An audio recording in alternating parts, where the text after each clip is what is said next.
শায়েখ আহমদুল্লাহ হুজুরকে নিয়ে এই হুজুর দেখেন কি বলে, খেয়াল করুন এই ভিডিওটি এবং সবাই শেয়ার করে দিন। 300 শহীদ। একটি কথা না বললেও হয় না, বলতে হয়। শায়েখ আহমদুল্লাহ সাহেব এরকম বাংলাদেশের কয়েকটা বাংলাদেশের প্রধানমন্ত্রী হওয়ার যোগ্য। কারণ বাংলাদেশের একটা প্রধানমন্ত্রী হইয়া এত বেশি গরিব কাঙ্গালকে দান করতে পারে না।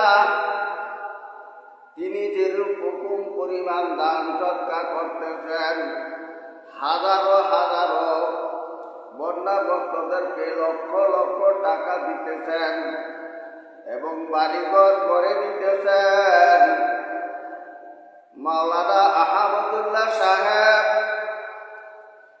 প্রধানমন্ত্রী হইতে চান নাই, তিনি আল্লাহর কাছে দাবি হইতে চান। বিদায় তিনি আল্লাহর কাছে প্রিয় হওয়ার জন্য তিনি এরকম দান সৎকার করতেছেন।